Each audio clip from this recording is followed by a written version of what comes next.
കേരളത്തിൽ നേതൃദാരിദ്ര്യമുണ്ട് എന്ന് പറയുന്നു തരൂർ. പാർട്ടി പ്രവർത്തകർ ഇക്കാര്യം വ്യക്തമാക്കുന്നു.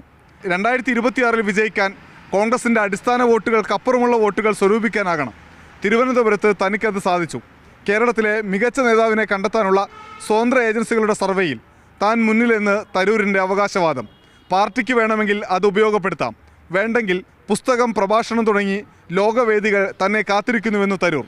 എന്നാൽ പാർട്ടി വിടില്ല എന്നും വ്യക്തമാക്കുന്നു അദ്ദേഹം. ഒത്തുതീർപ്പുകൾക്കില്ല. കേരളത്തിൽ മുഖ്യമന്ത്രി സ്ഥാനാർത്ഥിയായി പ്രഖ്യാപിക്കപ്പെടണം എന്നാഗ്രഹിക്കുന്നു ശശി തരൂർ. അക്കാര്യം വ്യക്തമാക്കുകയാണ് ഈ ലേഖനത്തിലൂടെ, ഈ അഭിമുഖത്തിലൂടെ. രാഹുൽ ഗാന്ധിയുമായുള്ള കൂടിക്കാഴ്ചയ്ക്ക് ശേഷവും തൃപ്തനല്ല എന്ന് പറഞ്ഞുകൊണ്ടേയിരിക്കുന്ന തരൂരിനെ AICC നേതൃത്വം മുഖവിലക്കെടുക്കുന്നില്ല.